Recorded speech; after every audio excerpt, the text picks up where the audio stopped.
కూడా రూపాంతరం చెందించవచ్చు. అంటే ఏ హిబ్రూ మూల క్రియాపదానికైనా సరే 7 రకాల స్టెమ్ రూపాంతరాలు ఉంటాయి. ఆ 7 రకాల స్టెమ్ రూపాంతరాలలో ఒక్కొక్క ఒక్కొక్క రూపాంతరంలో ఒక్కొక్క అర్థాన్ని సంతరించుకుంటుంది ఆ పదం. ఆ స్టెమ్మును బట్టే అతను డైరెక్ట్గా పార్టిసిపేట్ చేస్తున్నాడా, ఇండైరెక్ట్గా పార్టిసిపేట్ చేస్తున్నాడా, లేదంటే కాజిటివ్గా ఉన్నాడా, పర్మిసివ్గా ఉన్నాడా, లేదంటే ఇంటెన్సివ్గా ఉన్నాడా, ఇలాగా అతను పోషిస్తున్న పాత్ర ఏదైతే ఉందో, అతను పోషిస్తున్నటువంటి రోల్ ఏదైతే ఉందో ఆ రోల్ని నిర్ధారించాల్సింది స్టెమ్మే. Simple simple. స్టెమ్ ఏదైతే ఉందో ఏంటండి, స్టెమ్ ఏం చేసిద్ది అంటే ఒక సబ్జెక్ట్లో ఒక వ్యక్తి పోషిస్తున్న పాత్ర ఏ పాత్ర అని చెప్పేది స్టెమ్మే. అతను డైరెక్ట్గా కూర్చోబెట్టి మరి ఆ పని చేపిస్తున్నాడా, లేదంటే అతను ప్రత్యక్షంగా కాకుండా పరోక్షంగా ఆ పని చేపిస్తున్నాడా, లేదంటే జస్ట్ ఆ పనికి అనుమతి ఇచ్చాడా, లేదంటే అసలు ఆ పనికి అతనికి సంబంధం లేదా, ఈ సబ్జెక్ట్లో అతను పోషించే పాత్ర మొత్తం స్టెమ్ చుట్టూ తిరిగిద్ది.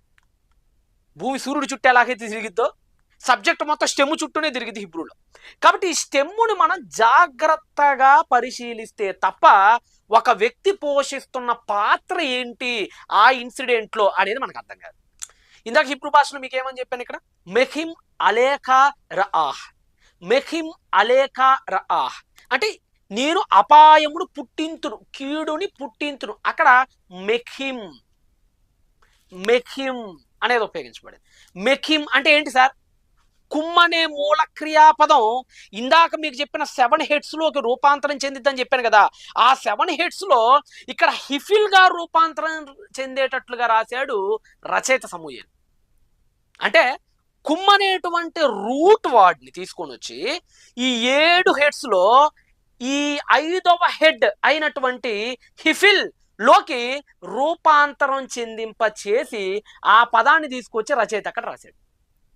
అంటే ఇది కల్గా రూపాంతరం చెందితే అర్థం మారిపోద్ది, నిఫిల్గా గనక రూపాంతరం చెందితే ఇక్కడ అర్థం మారిపోయింది, లేదంటే పియేల్గా, పువాల్గా, హిప్పయేల్గా, హొఫాల్గా దేనిలోకి రూపాంతరం చెందితే సబ్జెక్ట్ మొత్తం మారిపోయింది అక్కడ.